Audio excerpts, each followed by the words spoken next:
Bismillahirrahmanirrahim. Alhamdulillahirabbil alamin wassalatu wassalamu ala asyrafil anbiya'i wal mursalin wa ala alihi wa sahbihi ajma'in. Subhanaka la ilma lana illa ma 'allamtana innaka antal alimul hakim.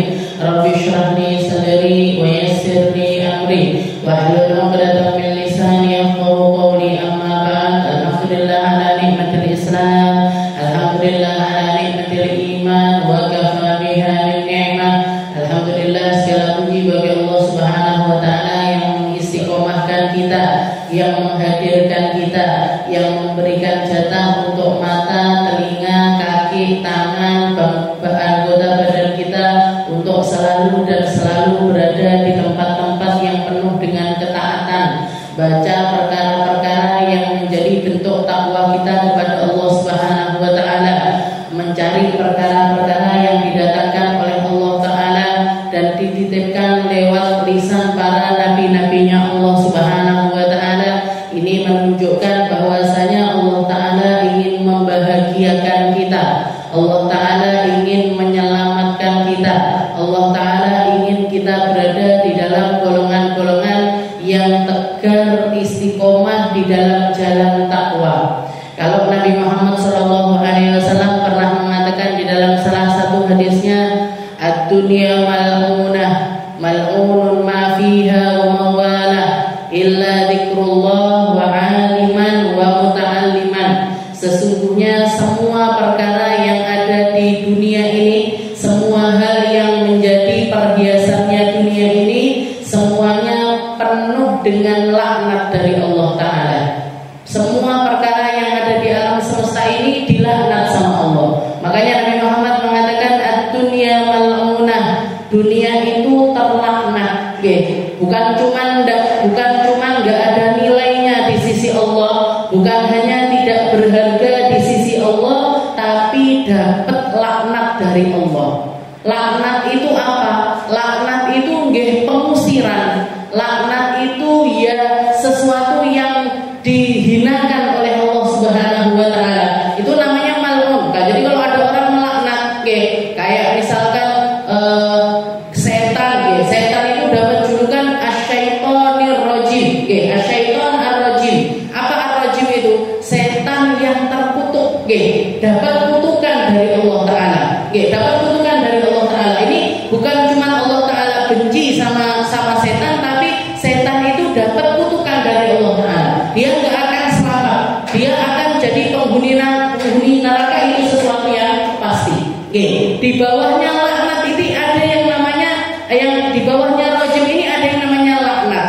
Laknat ini apa? Dibenci sama Allah taala, nggak ada nilainya di sisi Allah taala, dihinakan oleh Allah taala.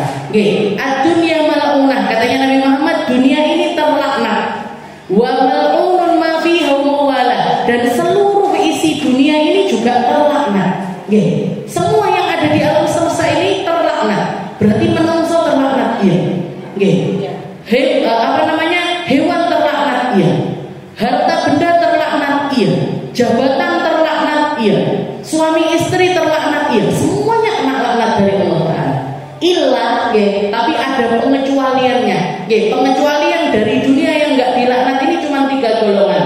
Katanya illa dzikrullah wa 'aliman wa muta'alliman. Kecuali mereka-mereka yang menyambungkan hidupnya ini dengan Allah, sing eling karo Gusti Allah. Hewan itu dilaknat kalau mereka enggak ingat sama Allah.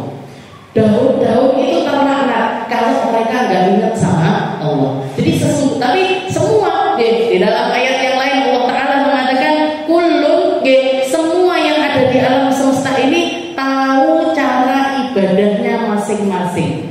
Jadi jangan dikira pohon-pohon, daun-daun, setelah itu makhluk-makhluk yang Allah Ta'ala ciptakan ini, jangan dikira mereka itu enggak tunduk sama Allah. Semuanya tunduk sama Allah, semuanya tahu cara sujudnya masing-masing, tahu caranya ibadahnya masing-masing. Makanya sampai dikatakan manusia ini enggak boleh, salah satu hewan yang enggak diperbolehkan untuk dibunuh itu kan kodok. Kodok itu enggak boleh dibunuh.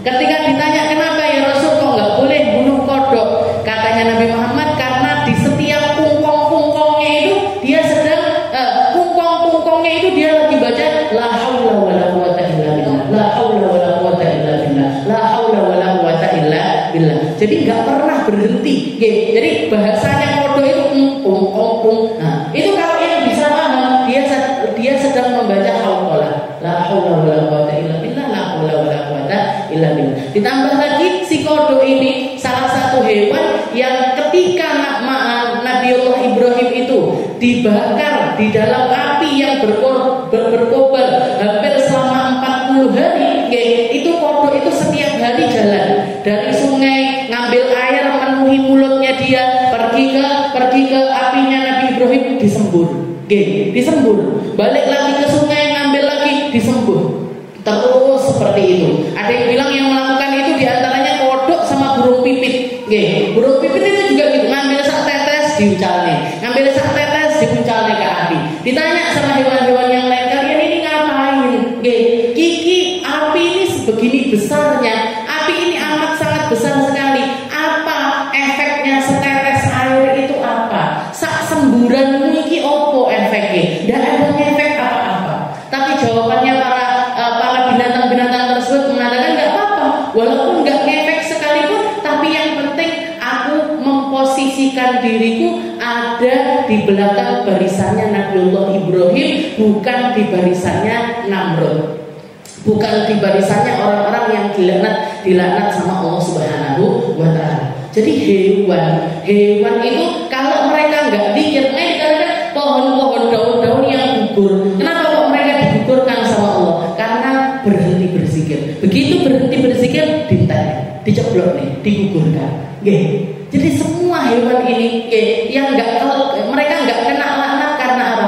Karena mereka punya jiwa-jiwa yang selalu mengingat kepada Allah. Manusia pun begitu, sehingga yang hatinya lalai, yang hatinya nggak ingat sama Allah, yang hatinya terbuai dengan keadaan dunia, dengan harta, dengan jabatan, dengan popularitas dan lain sebagainya, dilaknat sama Allah Ta'ala.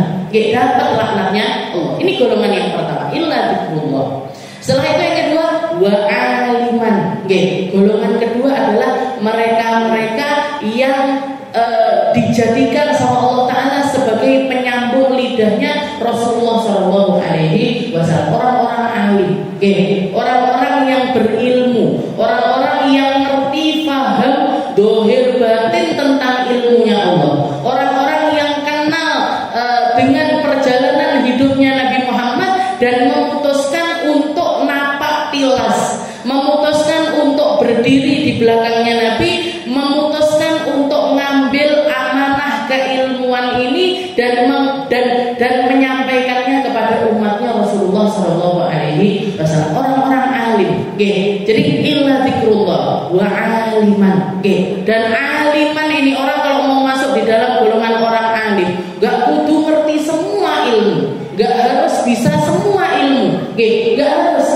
Tapi begitu dia ngerti satu perkara, setelah itu diamalkan dan berusaha untuk ngajarin orang lain, itu sudah masuk golongannya orang alim. Aku ngerti alif ba tak marahi putuku, diamalkan dulu. Alif sing bener a nendi metune, ba nendi metune, ta nendi metune.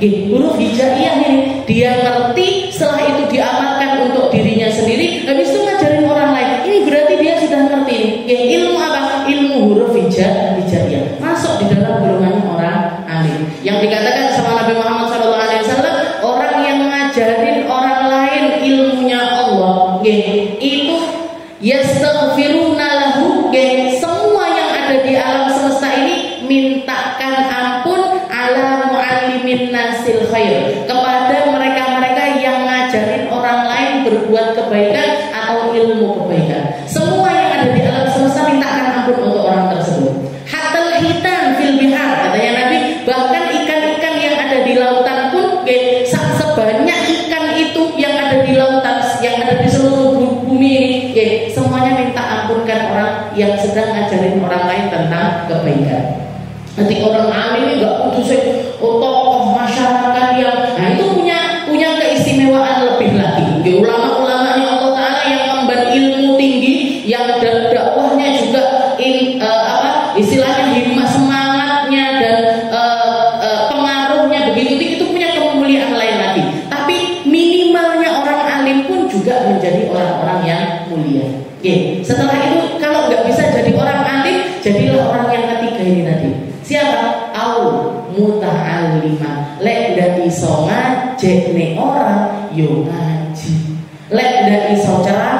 yo ngrungokne ceramah. Lek ndak iso maca kitab, yo njaluk diwacane kitab. Lek ndak iso ngaji, ngrungokne wong ngaji. Kalau nggak bisa baca Quran, dengerin orang baca Quran. Pokoknya ojo keluar dari 3 golongan manusia ini tadi. Illa dzikrullah wa aliman aw muta'aliman. Jadilah orang yang hatinya itu terus nyambung sama Allah.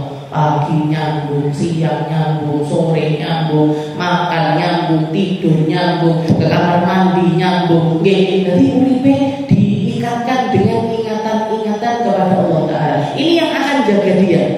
Jaga lek HP yudak maksiat. Kalau melihat orang gak akan memandang rendah sama orang. Kalau melihat temannya gak mungkin ngomongin teman itu di belakang, gak mungkin melakukan adu domba dan lain sebagainya. Ini karena apa? Karena hatinya nyambung sama Allah.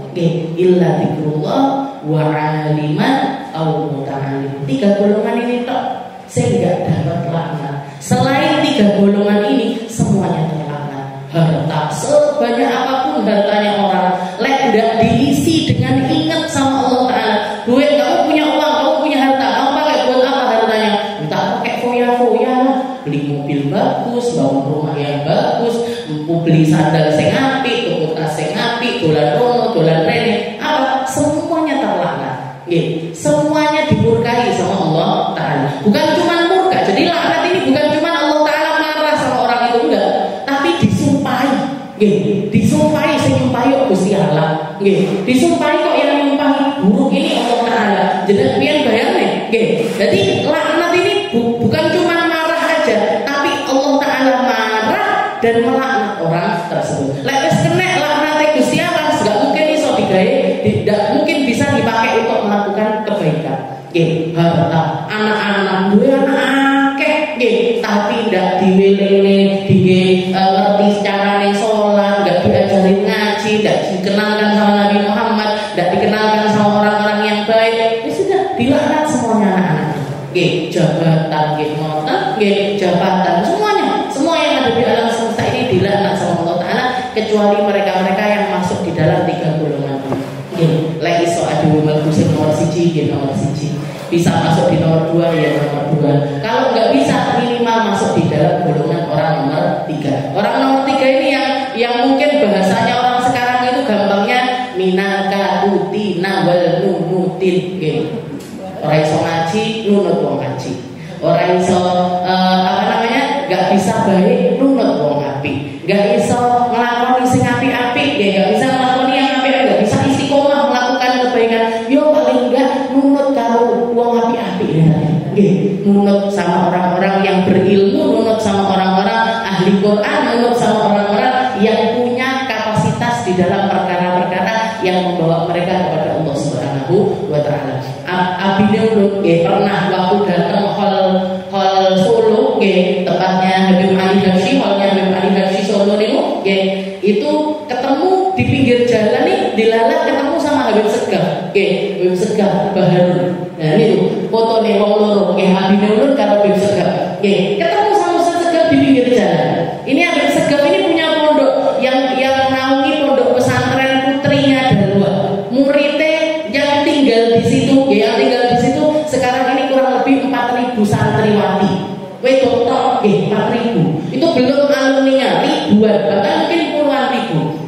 Kata Nabi waktu pulang itu cerita, Abine tadi waktu hal Solo lingguh jejer karo Ustaz Segaf. Pas waktu kiam, waktu mahluk kiam berdiri nih gone trotoar jalan, berdiri di trotoar jalan. Setelah itu Ustaz Segaf ngomong gini, Beb, kita ini loh, kalau nggak nunut sama orang-orang yang pasti kayak Habib Ali Habsyi ini, opo, ada bikin duwe opo, apa yang kita banggakan dari diri kita, kalau kita ini nggak cinta, nggak nunut sama orang-orang semisal beliau ini, kayak Habib Ali Habsyi, kayak Habib Abu Bakar Gresik, kayak Sunan Ampel, kayak Sunan Bonang, kayak Sunan orang-orang yang sepak terjangnya di dalam dakwah ini luar biasa, ditambah lagi dengan kemuliaan diri mereka sendiri di sisi Allah Ta'ala ini juga luar biasa besarnya.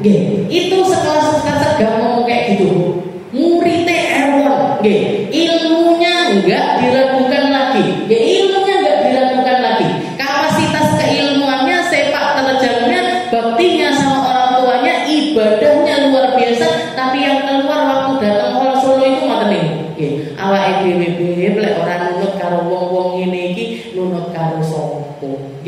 Kita ini kalau nggak ngekor di belakang orang-orang yang pasti-pasti seperti ini, kita mau masuk surga itu lewat mana? Itu beliau.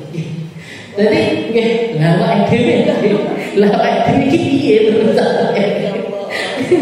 Jadi wes paling aman orang zaman sekarang ini senak katut, katut nunut. Ada orang pikir sedikit ngantuk, pikir sedikit enak lagi pikir sedikit senang delok HP. Terus itu orang-orang kayak kita ini seperti ini. Kalaupun nggak bisa minimal nyari sambungan, nyari sambungan sama orang-orang yang mulia-mulia di sisi Allah Subhanahu wa Ta'ala. Kita lanjutkan pembahasan kita di dalam kitab Bidayatul Hidayah. Ila qala al-muallif rahimahullahu ta'ala wa nafa'ana bihi wa bi ulumihi fid dharain amin. Wa qala an-nabi sallallahu alaihi wasallam innamas shaum junnah fa idza kana ahadukum sha'iman fala yarfuth wa la yajhal fa in imru'un qatalahu aw syatamahu falyaqul inni sha'im. Katanya beliau, Al-Imam Al-Ghazali, Abi Hamid Muhammad bin Muhammad Al-Ghazali, beliau mengutip hadisnya Nabi Muhammad SAW tentang puasa. Kita bahas tentang keafdoliyahannya puasa atau amaliyahnya orang yang puasa. Kemarin dijelaskan tentang jenis-jenisnya puasa. Ada yang namanya puasa Daud, ada yang namanya puasa Dahar, ada yang namanya puasa Senin Kemis, ada yang namanya puasa Ayyamul Bid, ada yang namanya puasa Ayyamus Sud, macam-macam jenisnya puasa.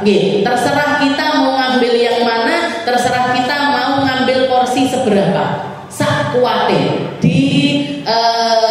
istilahnya dirasa-rasanya dengan diri kita sendiri. Tapi istilahnya gini, kalau nggak bisa melakoni semuanya, jangan ditinggal semuanya. Lek nggak bisa melakoni kabeh, nggak kuat aku. Lek poso dino nggak kuat. Nah, ya udah ngambil yang seminggu sekali, Senin Kemis.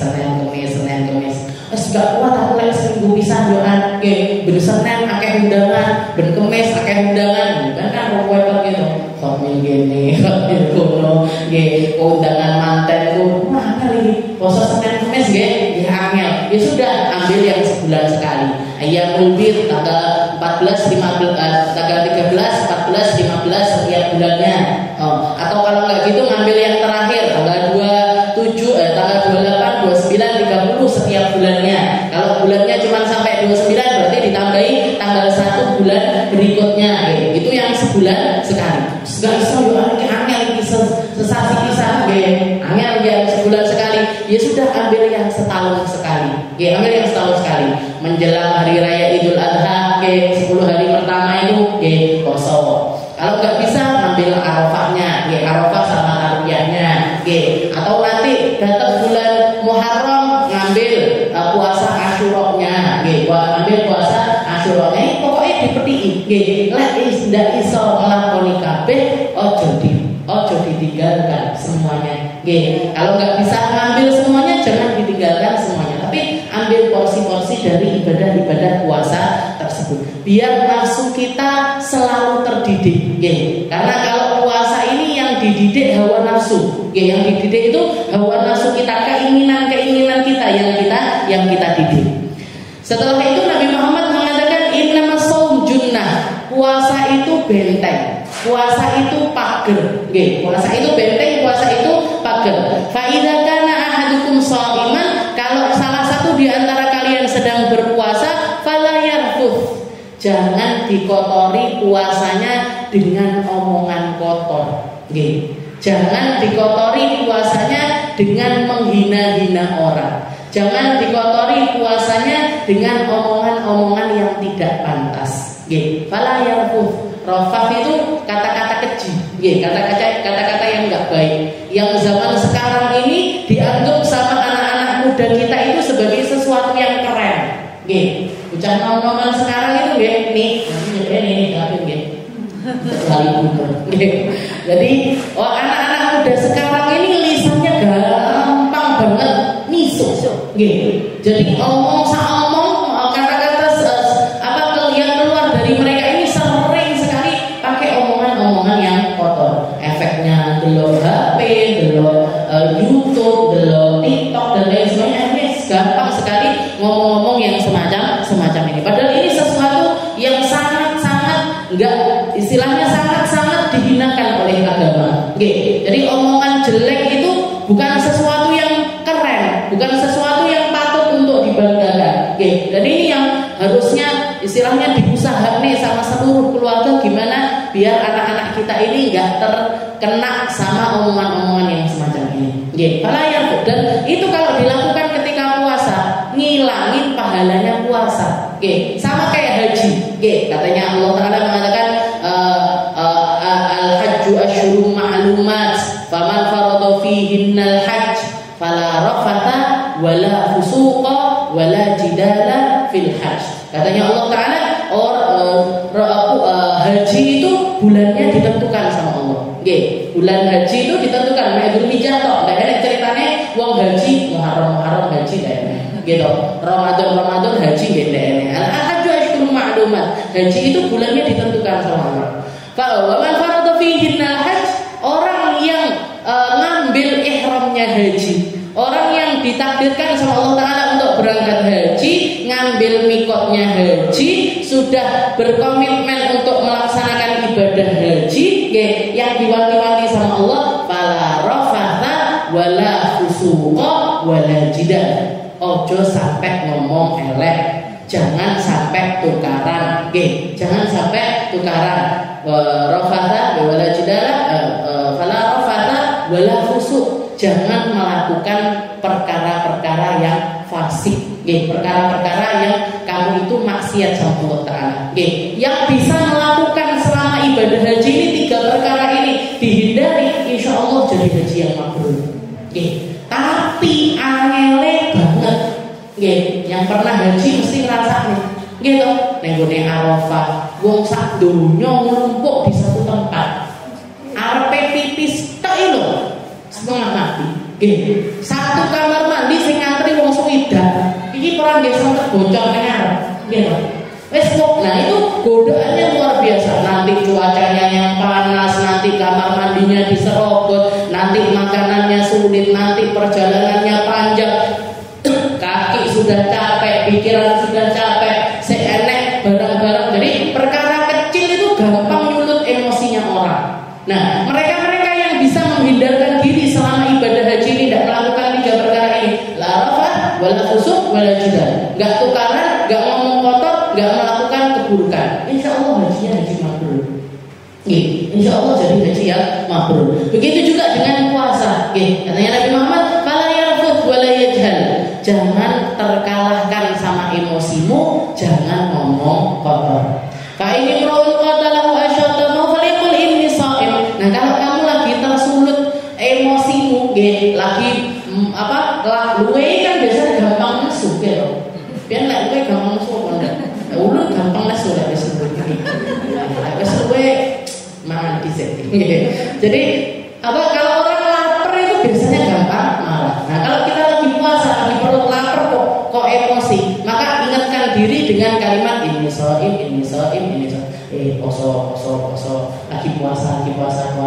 Jangan marah, jangan kalah sama emosi, jangan kalah sama hawa nafsu. Waktu haji pun gitu Bu, aslinya dia semelih nesu, menang haji. Eling kita haram, ingat ini hari yang haram, ingat kita sedang ihram. Ihramnya tumpuk-tumpuk kalau orang lagi haji. Ihram harinya, ihram tanahnya, ihram dirinya. Orangnya lagi mengihramkan diri. Jadi tumpuk-tumpuk. Jadi dia nih, cara ngeling nih ngeten niku haji. Lek poso. Itu ajarannya Nabi Muhammad Shallallahu Alaihi Wasallam. Dan ini pendidikan, pendidikan orang yang semakin sering mendidik dirinya biar nafsunya itu tunduk, dia akan lebih gampang untuk ibadah kepada Allah Taala. Lek wis atine nafsunya yang ditundukkan, aku mau arep ngaji apa turu ngaji, arepe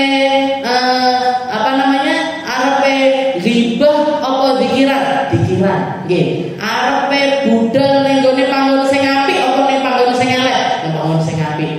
Gampang. Kenapa? Karena nafsunya sudah terdidik. Tapi nek ndak ngene sumuk-sumuk ngene enak nang omahe ngadeg nggih. Ngadeg kipas anginan karo ndelok TV ndelok sinetron. Wis paling enak nggih. Asline lek nuruti awak nggih, kalau nuruti keinginan, kalau nuruti nafsu diri kita. Nah, pendidikan paling besarnya atau paling gampangnya itu ada di puasa. Ya ada di dalam puasa. Setelah itu Imam Ghazali mengatakan tumajtahid an tuftira ala ta'ami halal. Nah, katanya beliau setelah itu kalau kamu buka puasa, berusahalah untuk berbuka dengan sesuatu yang halal, dengan makanan yang halal. Jangan sampai ngambil hartanya orang, jangan ngambil makanan-makanan yang tidak sesuai untuk dirimu. Nggak sesuai untuk dirimu itu gimana? Wis roh tensinya dhuwur, malah bukone sate kambing karo gulai karo jeroan-jeroan. Nggih, di sini berarti bukan enggak halal, nggih, bukan enggak halal. Halal itu semuanya perkara yang halal, tapi enggak thayyib, nggih, enggak baik untuk dirinya. Nggih, wis roh diabetes dhuwur, nggih. Sak jembung. Ese sak jembung, ese lho ugi bisa. Nice. Nah, ini jadi usahakan untuk makan makanan yang halal dan makan makanan yang baik untuk diri. Wis ngono sakmene wedan wuh kae iki. Ora apa-apa nggih, wedan wuh koyo acile ning ndi wedan wuh. Ning kafe malah golek ini wedan wuh nggih. Ya apa-apa tapi untuk diri, untuk kebaikan diri sendiri. Ala ta'am halal wala tastakthir fatazid ala ma ta'kuluhu kulli lailah. Setelah itu katanya beliau terus bukone ojo akeh-akeh nggih. Nah, jadi kalau makan buka puasa jangan banyak-banyak.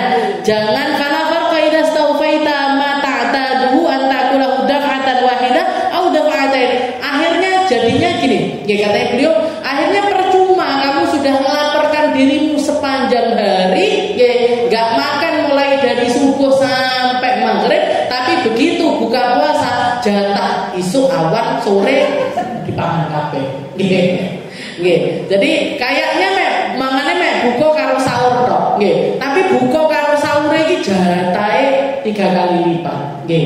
Jadi sarapannya biasanya misalkan sarapan biasanya roti sama susu, nggih. Buka nggih ngono, roti susu dhisik. Bar ngono salat mangan nasi padang sak ujung, nggih.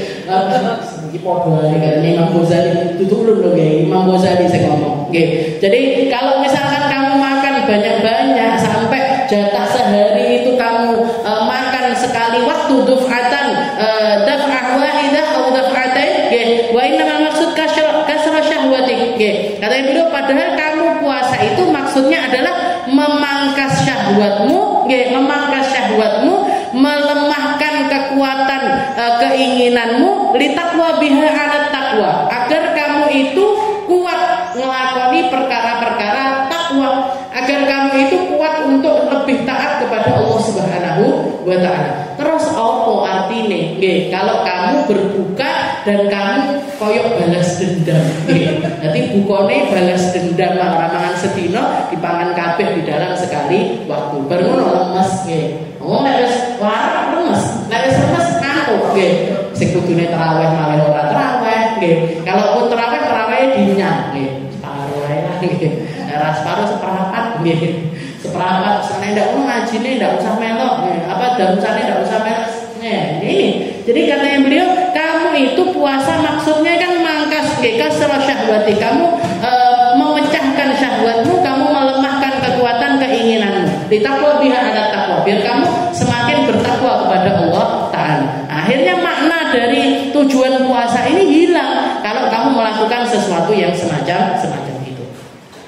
Setelah itu faida akalta asyatan mata darakta bihi ma fatak dahwatan fala faidata fi shaumika wa taqata ala ma'idatik wa ma min wi'ain abghad ila Allah azza wa jalla min batnin muli'ah min halal. Katanya beliau, dan kamu kalau melakukan hal yang semacam ini, nggih. Jadi kamu puasa tapi apapun yang kamu inginkan tetap kamu penuhi semuanya, nggih. Sak milik-milike saiki buka milike soto, milike rawon, milike takjile pola kabeh sing mau miliki ketika kamu berpuasa ini kamu turuti semuanya, nggih. Maka ini namanya bukannya kamu malah didik hawa nafsumu, malah kamu yang tunduk dengan hawa nafsu tersebut. Dan ketahuilah bahwasanya perut itu kalau sudah penuh, nggih, perut itu kalau sudah penuh dia akan berat untuk melakukan kebaikan. Akan berat untuk melakukan kebaikan. Dan sesungguhnya seburuk-buruknya maidah,